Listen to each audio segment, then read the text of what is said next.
This is Hrtv Rewind, taking a look back at the racing week.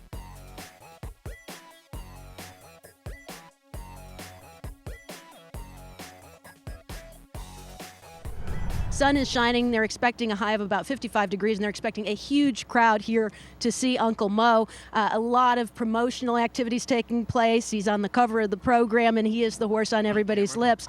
Hard to make a case for anyone to even come close in this particular instance. Yeah, I don't see Uncle Mo having any trouble with this competition. I think everybody's handicapping for who will be second and how the race will run, what Uncle Mo will get out of it from a mental standpoint. Well, I have to believe that the pace will be a little bit different than what he encountered in the Timely Rider compact field at Gulfstream Park. A very, very slow time, but he was able to improve his time every step of the way throughout the race.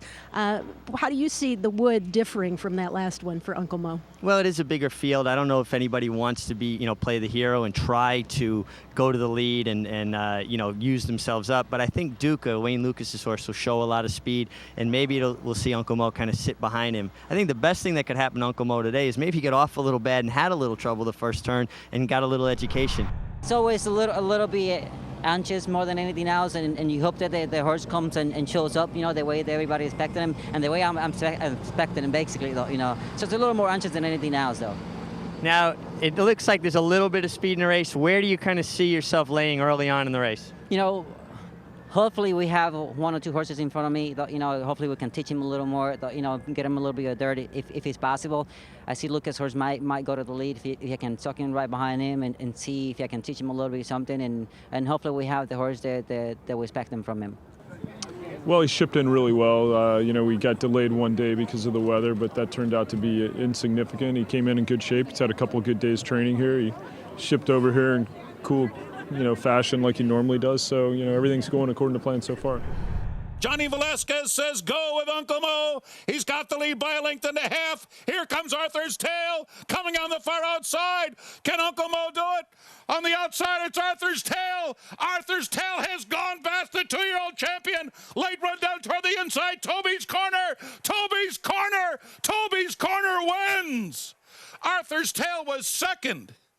And in the most shocking defeat in the Wood Memorial since Secretariat himself, Uncle Mo trudges home third. The Kentucky Derby is up for grabs. Eddie just said to me now, he said, I've loved this horse from the beginning. I don't know what happened last time. And I think he regressed in the Gotham. He ran such a big race in the Whirl Away. The 5 weeks was beautiful coming up this race. And we've always thought the mile and eighth was going to be the deal. And Eddie's really believed in this horse. Did the race unfold the way you anticipated? I'll be honest, I couldn't see a thing, but I saw him about at the 16th pole. But Eddie had him in a great spot. He told me he saved all the ground. He had him in a super spot, and like I say, the mile and eighth made a difference. This horse, he kind of rebroke at the 8th pole, it looked to me. What would the plan be from here? I guess we'll have to look at Kentucky. I'll talk to Mrs. Carter. We've never talked about it before, so. Mile and an eighth, you said, seemed to really make the difference. How do you feel a mile and a quarter would suit him? I think he'll love it. He hit his quarter coming out of the gate, but Todd said he wouldn't use that as an excuse. He got it exactly in the position that he's gotten to almost every race. Had the lead at the 3/8 pole, and usually you got to kind of see that Uncle Mo, let me just open up a 5 or 6 lengths, and for some reason today he just didn't fire. So Todd is just going to go back, check him out over the next couple of days, and make sure everything's okay. But even the great athletes, sometimes just don't perform at their best on certain days. I made a dumb mistake last night. I watched Secretariat, and when it got to the Wood where he got third, I said, oh my God, let me fast forward this. And I probably should have never watched it. The good news is that he did win the Triple Crown, so we'll see what happens. Well, as the sun sets on New York, we'll still scratch our heads a little bit and try to figure out what to make of the Wood Memorial, but one thing seems certain, it was not the Uncle Mo we have seen in the past. No, it was not the Uncle Mo we've seen in the past, and frankly, I'm a bit in shock. I expected him to win. He didn't. Good horses get beat, they rebound. I'm sure they'll regroup. I spoke with Johnny Velasquez after the race. He said Uncle Mo was uncharacteristically anxious today. kind of bouncing in the gate. And when he got off, you could see he did lose his footing for 3 or 4 strides before he got up underneath him. And Johnny said he grabbed his quarter pretty good there. He wasn't using it as an excuse. But he said, you know, for a horse that normally makes the lead and then kind of takes a breath and pricks his ears, he never did that today. He kind of kept reaching for the bridle and always a little bit unsettled. I'm sure Todd Putsch will get to the bottom of it, and we'll see a different Uncle Mo in 4 weeks. And, you know, Jill, we talked a little about it before the race that maybe going through a little bit of a growth spurt and maybe just the workout patterns and kind of the circumstances contributing to it. And you saw a pretty tired horse after the race. He was legless. When he went walking by me down that ramp here at Aqueduct, he was absolutely legless and tired and blowing very hard. So he got probably a workout in 2 races out of this race, which, if you just look forward to the Kentucky Derby, of course, you want to win today, you want to win the Wood, but Secretariat got beat here in the Wood. Uncle Mo today had, for the very first time in his entire life, a real race. At $3,700,000, $3,800,000, you just need one more nod. How about $4 million, Brian? $3,800,000 have got $4 million. Thank you. The bar was set high for Fusaichi Pegasus from the get-go. Japanese businessman Fusa Sakaguchi parted with $4 million that day. And in his wildest dreams, Sakaguchi couldn't have predicted that the investment would turn out as well as it did.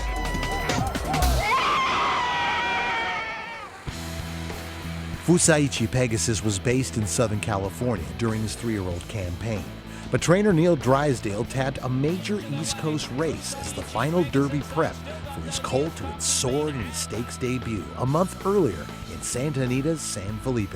And they're off. It was as if he sprouted wings at Aqueduct's Wood Memorial, a performance so powerful it stamped Fusaichi Pegasus as the Kentucky Derby favorite. Derby week started on a high note for Drysdale, who learned he would be inducted into racing's Hall of Fame that August. Then came Kentucky Derby victory. It was also the second Derby win for jockey Ken Desormeaux, who declared Fusaichi Pegasus a beast after the race. His monster effort in Louisville was followed by a disappointing second to Red Bullet in the Preakness. At that point, the ever-prudent Drysdale, citing a hoof problem, bowed out of the Triple Crown Trail. Although Fusaichi Pegasus didn't race again until September, he still caused quite a stir that summer. A bidding war ensued between several of the world's richest men and ended with Michael Tabor and John Magner's Coolmore stud buying the colt as a stallion prospect for a reported $60 million, a record at the time. Fusaichi Pegasus would start twice more. He captured the Jerome in his comeback race and then finished 6th in his career finale, the Breeders' Cup Classic. Fusaichi Pegasus' success in the breeding shed certainly doesn't reflect his staggering price tag. Still, to this day, he continues to be a consistent producer of stakes winners here and abroad.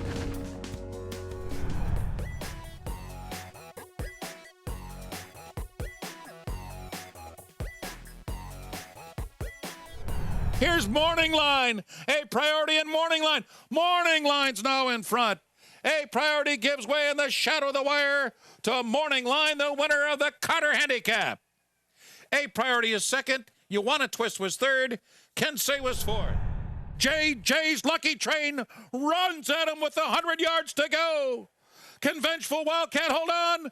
JJ's Lucky Train surges to win in the final stride of the Bayshore. Perfectly timed ride, but on the gallop out, he seemed like he did something and you come off him.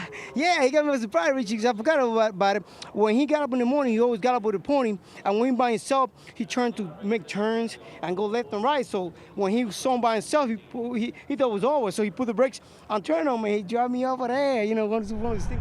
And through on the rail comes Hot Summer into the final 16th. Hot Summer, her smile. Ava K. Holiday Mood down to the line.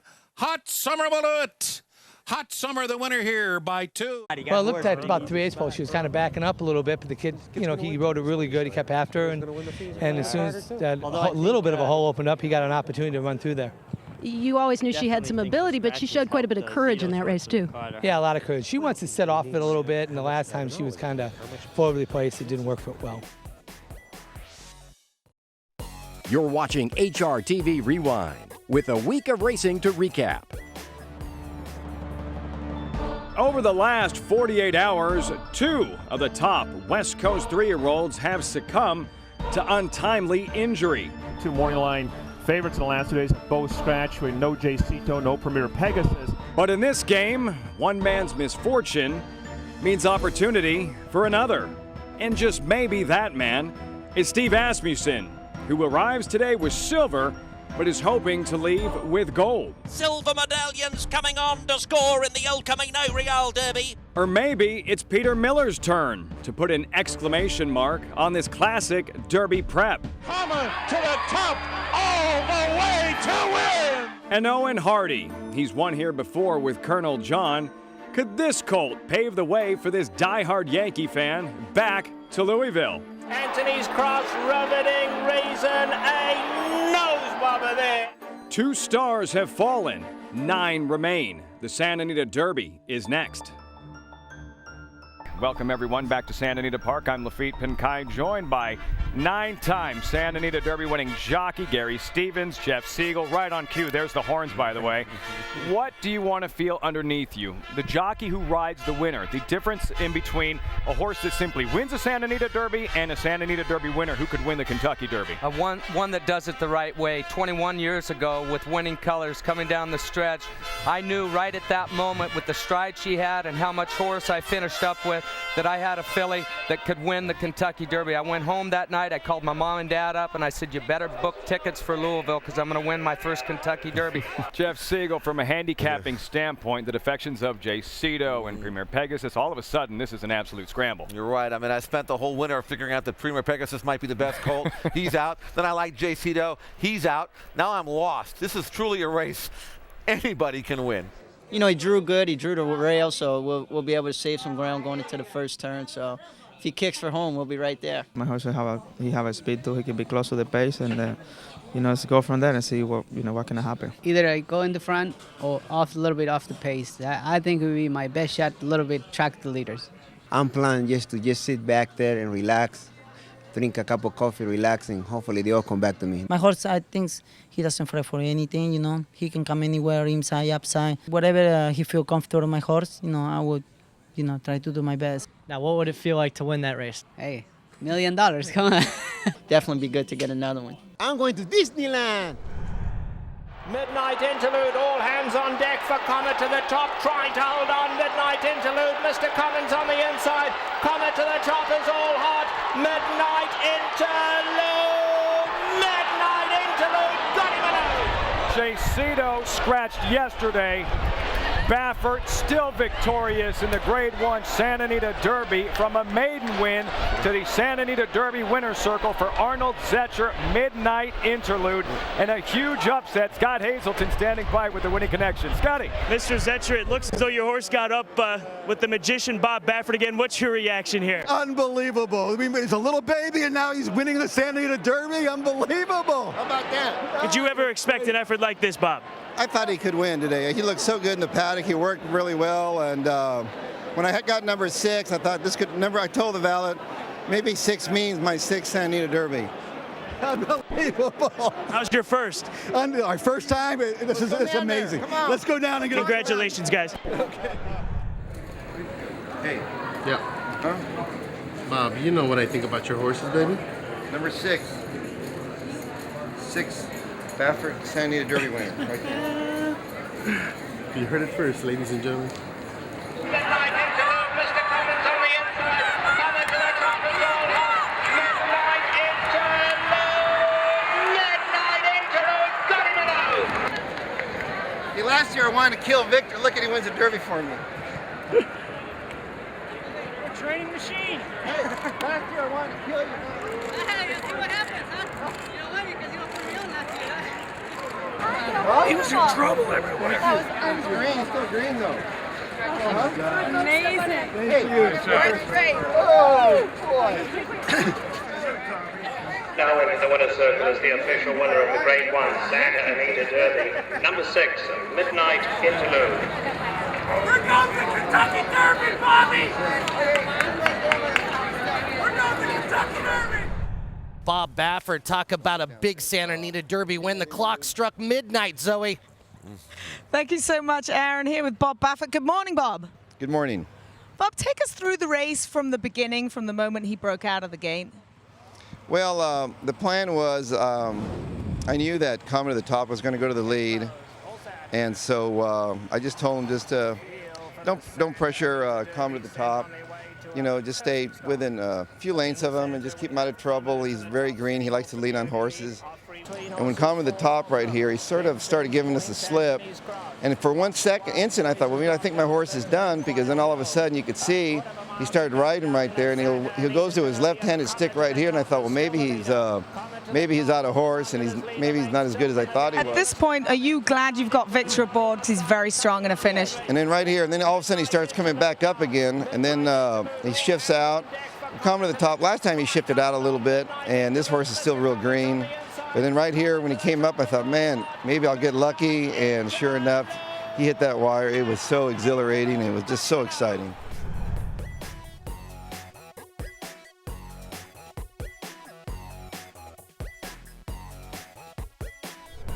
Separate Forest is going on, and Zipney chasing on the outside. These two have it to themselves. Separate Forest and Zipney. Lanez running on late. Separate Forest and Zipney on the inside. Separate Forest hung on ahead. We didn't tell Patrick anything. He knows her well, and obviously Unzippy was a horse to beat.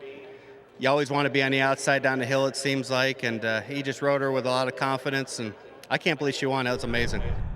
Liberian Freighter a length, Blue Chagor chasing, then comes Novsky behind that, Geronimo and Cara Cortado, but it's all Liberian Freighter. He's getting weary late. Here comes Blue Chagor, Novsky with a late run. Liberian Freighter will get there. He has a mind of his own, and it's typical of him to act up a little bit. He plays his game, but when he gets on the racetrack, he runs. Neil Drysdale always does a good job training. We won yesterday in a non-winners of 2, and something like 20-1. And came right back today, and Neil just does a fabulous job, and of course Martin rides so well, and he's so good with this horse. Cambina's finishing well on the outside. Whisper Louise, Cambina one from the rail, exploding through, and Cambina on the outside. Whisper Louise ran a big one, but Cambina confidently handled by Garrett Gomez. Cambina wins stylishly. Jeff Bondy, I spoke to you before the race. I said that no trainer has won a graded race this afternoon across the country that's been favored. What did you say? I said, that don't bother me. I'd rather be the favorite than a long shot. You're watching Hrtv Rewind, taking a look back at the racing week. Black Caviar is pulled to the center of the track, but he's giving Haylist, or she's giving Haylist about 4 or 5. And then came Hinchinbrook. It's Haylist in front, Black Caviar. She's starting to knuckle down to the task now. Here she comes, Black Caviar. She raced up and hit the lead. And the Black Caviar, the best in the world, races away. WTTR Sprint Champion. She is 12 for 12. This horse is the highest rated horse, ranking horse by time form, with a 135, which would be about a 122 buyer here in the United States. That's right. Huge. She is a sprinter, and she is fast, and she is undefeated with earnings Australian of about more than 3 million. That's 3.2, something like that.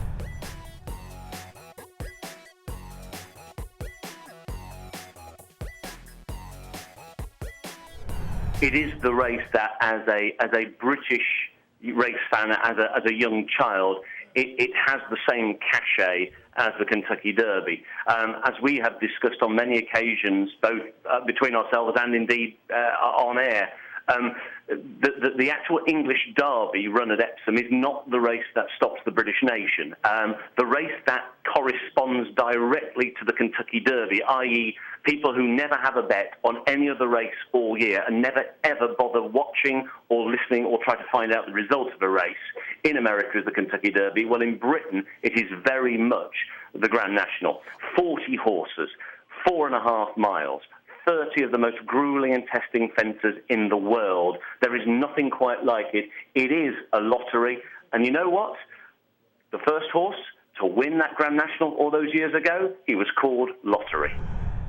They head towards the elbow with still over a furlong to go in the National. Oscar Time and Sam Whaley-Cohen get to the quarters of Balla Briggs and Jason Maguire. Balla Briggs finds a bit more. He's game and he's all heart. Balla Briggs, Oscar Time got to him, but he can't get past. Balla Briggs driven out by Jason Maguire. Donald McCain follows in his father's footsteps, and Donald McCain trains his first John Smith's Grand National winner. Jason Maguire and Balla Briggs win the National for Trevor Hemmings. Yeah, there was some question whether he could actually get the entire trip, but Balla Briggs, 10 years of age, and he had come in excellent form. So not actually was listed, I think, at 12-1, which is not makes him one of the favorites, I think. Balla Briggs, an impressive performance there. Looked like a fairly cleanly run race, which is good news. So Balla Briggs, Grand National winner, and that took place just moments ago at Aintree.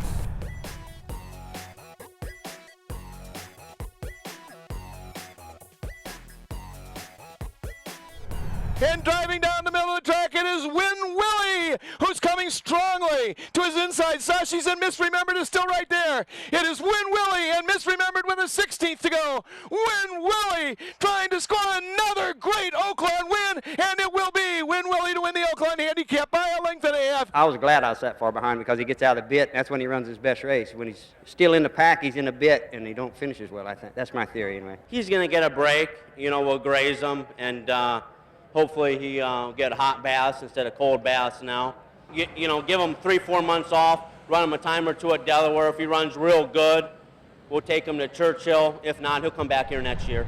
But Joyful Victory and Mike Smith are just stepping away. This is the makings of a champion. Joyful Victory stepping clear in the fantasy. She's going to win it by 5 lengths. I've been so blessed to have ridden some great filly mares. I mean, probably the best in my generation anyway, and she stacks up there with him. She just keeps getting better and better, and then Mr. Jones told me she's training even better than last time, and he was right. Well, Mr. Jones' main concern was to really get something out of this race. She needs to go into the Oaks really fit, and this was a race to do it with, and it worked out perfect. Azaria's little girl, she ran really big at the trade post. She actually cut and opened up just a little bit and made us work, but it was good for our mare. Well, needless to say, we go to the Kentucky Oaks from here. That was our game plan when we started this spring, and thank goodness it's worked out. But she stepped up to it, and hopefully we have her ready to go.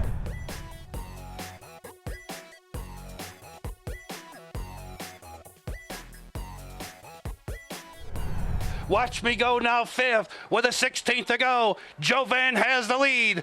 Racing in second, the Fetties. Zobair on the outside, but Jovan, Florengeru, the win, the 2011 TVG Illinois Derby at Hawthorne. I think his better race was like this summer at Saratoga. He finished second of the men's special weight, and he beat Mucho Macho Man, who is like probably one of the top contenders for the Kentucky Derby this year. So I look a couple races of him. He has very natural speed, you know, and today helped me a lot. I had a good post, you know, number 3. I just have to go there and just ask him, and that's what he did. Lilacs and Lace, Wyoming is second, Catman Blue is in third, and then Bouquet Booth is fourth back toward the inside. Lilacs and Lace, chased by Wyoming. Lilacs and Lace, Javier Castellano with the lead. Lilacs and Lace, 48-1, upset. Well, we had gotten her in the Bourbonette we had in mind. I just don't think she went in as mentally sharp for it, and but she came out very, very good out of the race, so we decided to point, you know, maybe if things went well the next couple of weeks, turn back quick to the Ashland, but she really needed the last race. Is it on to the Oaks? I think so. That's all for Rewind this week. Here's a look at what's coming up next week on HRTV.